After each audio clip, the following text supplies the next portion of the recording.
Veterans Day Monday, and we always salute the veterans. They're in studio, Hour 2, live in L.A. This is The Herd. Wherever you may be and however you may be listening, we're on iHeartRadio, Fox Sports Radio, and FS1, blazing 5 in about 90 seconds. And we're 55% this year. Should be noted. Go ahead, scoff, laugh, roll your eyes at me. Joy Taylor is joining me. We had a crazy game last night, just a crazy game. It was so much fun. Every league's got its issues, right? But the NFL right now, with what they've done with the rules to make it, very pro quarterback, very pro offense, you just get a lot of close games because you can make. I mean, the Chargers had all sorts of mistakes last night, and at the end of the game, they're driving to win. You're never, unless you're just incompetent and inept at quarterback, you're never out of these games. We did this yesterday. Backup quarterbacks in the league are 24 and 24. Yeah. Even backups now. Kyler Murray's played 1 year of college football, comes in, he can play. The game is so much more quarterback friendly. We got Derek Carr completing 72% of his throws. And it's kind of created a lot of parity in the league. And a lot of crazy fun shootouts. Right. And that game last night, and just in general, the Chargers, that's what they do. They week to week, you never know what you're going to get from them. But that's just such at the end of the game, it's the last premier game there in Oakland, and Gruden running around with the fans. Oh God, it was so good. Derek Carr after the game, he's about to cry. It was so great. It's like the Raiders, what we thought they were going to be at the beginning of the season to what they are now is shocking. It's shocking, but I don't know if we should be shocked. Excited is what I am, because I didn't know. I really did not want them to, especially for Oakland, for them to go out in a year that was super disappointing and then go into Vegas with. Think about not knowing what they were going to get. People forget how powerful. Now, we know the Cowboys have the biggest brand in the NFL. We know the Steelers and the Packers. That's probably your top three. People forget how big the Raider brand is, especially Denver West. In Vegas, they've always been the most popular team. In the Bay Area, wildly popular. In Los Angeles, they're more popular than the Rams and Chargers. Right. There's no question. So the Raiders brand, it's just been suppressed for years. Right. And it's one of those teams that has that aura about it. It's like, if you're a Raiders fan, it's like, you're just tougher than everyone else. This is cool, and it's like a tough place to go watch a game if you're a fan of another team. So I'm happy for the Raiders. So Vegas is getting a fun team. Yeah. All right, here we go. We work on this stuff. It's a blazing 5. I love my picks. Here we go. That's a hot one. Let's blaze it up. Fire it up. It's Colin's Blazing 5. Giants at Jets. This is bet the number. Two bad teams playing in the same stadium. Why wouldn't you take the Jets and the points? The Giants are on a 5-game losing streak. Daniel Jones has lost all confidence. Don't go crazy on Sam Darnold. He was 27 of 39 last week. He had one ugly pick, but he moved the ball. He didn't feel bad about himself. He played pretty well last week, except for a terrible pick. The Giants, since week 5, are a mess. They're last in everything. Points allowed, yards per play. They've allowed 30 points in 5 games this year. Only Tampa's allowed more. And the turnovers are brutal. 22, most in the NFL. I get a field goal, the better quarterback. If two teams who play in the same stadium, I get a field goal. The Giants can't stop anybody. Finally, it looks like Darnold's got a full array of offensive pieces. I'll take the Jets to win 30-24. Cardinals at Buccaneers. Like it. I love it. Arizona +5. I think Arizona's the better team. I think they played a really, really tough schedule. They're 3-5-1 is Arizona. But their 5 losses, all of them, are all the teams currently 500 or better.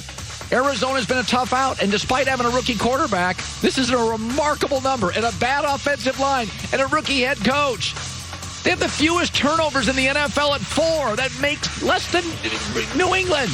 It makes no sense. Kyler didn't have a pick in his last 172 attempts. That's the longest active streak in the NFL. Tampa has the worst pass defense in the league. They've had a brutal schedule where they've been on the road. Now they had to go all the way to Seattle, play an overtime game, come all the way back. I got Arizona, 10 days rest. I think they're the better team right now. I think Arizona wins 28-26. Panthers at Packers. Again, you know how I feel about Carolina. I think Green Bay's good but flawed. I think Carolina similarly is good but average at quarterback, but I get 4.5 points. I like the number. I'll take Carolina. Here's the other thing. Carolina leads the NFL with 34 sacks. You saw what the Chargers' defensive front did to Green Bay's offensive line. Carolina's going to get pressure. The Packers have the youngest defense in the NFL. It's the youngest. It has dropped off from its impressive start. If you go to the Green Bay defense in the last 6 games, folks are giving up 26 a game. Giving up 410 yards a game. Been exposed a little. It's good, opportunistic. It's not special. Kyle Allen has been exceptional in the red zone. Why? Because he's got Christian McCaffrey. Greg Olson's an above-average tight end. He'll get Hall of Fame votes, and I like their 2 receivers. This is too many points. I think the Panthers cover. I'll probably give Green Bay a close win, but I would take 4.5 with Carolina all day.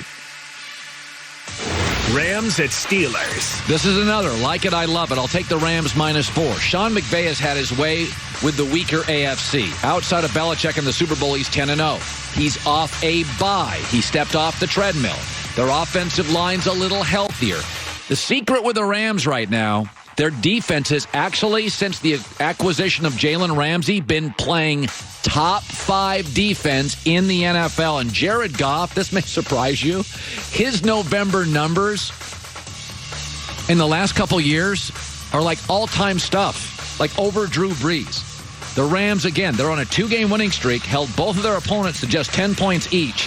And the Steelers struggle on the backup running back. Mason Rudolph, pop gun arm. I like the Rams to win. I'll swallow the 4 points, 28-20. Seahawks at 49ers. I may be from Seattle, but I like the 49ers -6.5. I think Seattle's defense, Pete Carroll's doing it with Bobby Wagner and Bondo.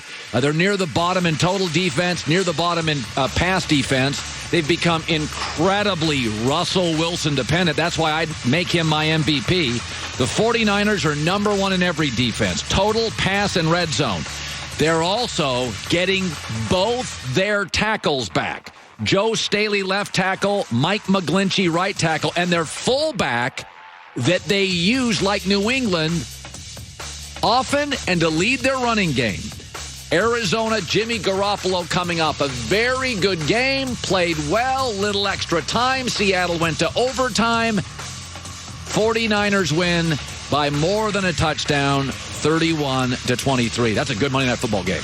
This year we've had some great Monday Night Football games, some unbelievable Thursday night games. Last night was absolutely sensational. Let me just say this, if I may. The media, of which I am marginally a part of, just crushed Bill Polian. How could you miss on Lamar Jackson? Listen, we all miss on these quarterbacks. Who knows? I mean, Dak Prescott, everybody in the league passed on him 3 rounds. Tom Brady, everybody passed on him for 5 rounds. Quarterback's hard to get. Russell Wilson, everybody passed on him, including Seattle, for 2 rounds. How about this sports media, though, gets crushed, myself included, for how we treated John Gruden on Khalil Mack? I got to tell you something. They got 2 first-round picks. They've already used 1, Josh Jacobs. He's going to be Rookie of the Year. And the second one, they have the Bears pick. Well, Chicago's not very good. That's going to end up being a top 10 pick. This morning I looked up who, on the mock drafts, who would be available at about the 9th or 10th pick. Oklahoma receiver CeeDee Lamb. Have you seen him play? Oh, my Lord. Gruden's good with wide receivers. This thing's going to work out okay.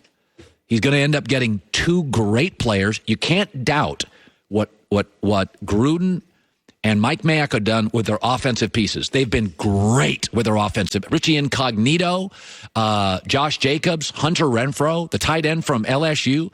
They have done a tremendous job. Now quarterback, by the way, Chicago now isn't good, doesn't have a quarterback, and doesn't have a first-round pick to get a quarterback.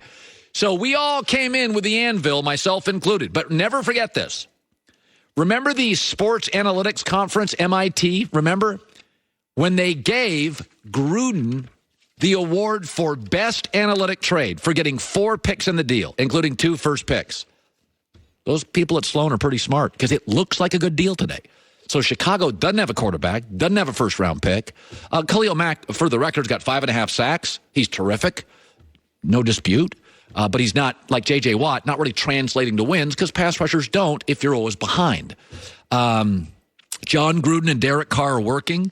They check a lot of boxes right now, and they didn't check these boxes, all of them, 2 years ago. But offensive line, check. Running back, check, check, check. Wide receiver, check. Tight end, check. And Derek Carr's playing, as John has said, the best football of his life. I didn't love the Khalil Mack move, and part of it was I didn't trust John Gruden as a drafter. He wasn't that great in Tampa. He really wasn't. He was not a great personnel guy in Tampa.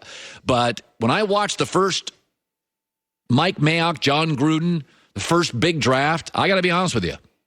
Free agent draft, they nailed it. They were good. They know what they're doing. So, shame on us. We like to dish it out. We should be able to take it, too. All right. Orlando Scandrick came on last week. Holy crow. It was all sorts of craziness, right? But he's got all sorts of stuff. He's ready to go. Former Philadelphia Eagle, former Dallas Cowboy. Cowboys play this weekend, so we're going to have Orlando on. Can't wait to see him again. Managing inventory, covering payroll, and 100 other things is what you do if you own a small business before lunch. Your time is really valuable, especially when you're starting. Getting the money you need shouldn't take up a lot of time. That's why Cabbage with a K created a simple modern way for businesses to get $250,000 of credit and quickly. Their application process is online, takes just 2 minutes to complete and get a decision. If your business qualifies, you can get the money, access it immediately. Cabbage with a K has an A+ rating with a Better Business Bureau and has provided over 200,000, not people, but small businesses with access to funding. So go there today. Cabbage.com. K-A-B-B-A-G-E. K-A-B-B-A-G-E. The code is Colin. That gets you $100 credit in your first loan. It ends November 30th. This offer ends November 30th. Now, you got to take a minimum $5,000 loan to qualify, and credit lines are subject to review and change. KABBAGE.com, code Colin.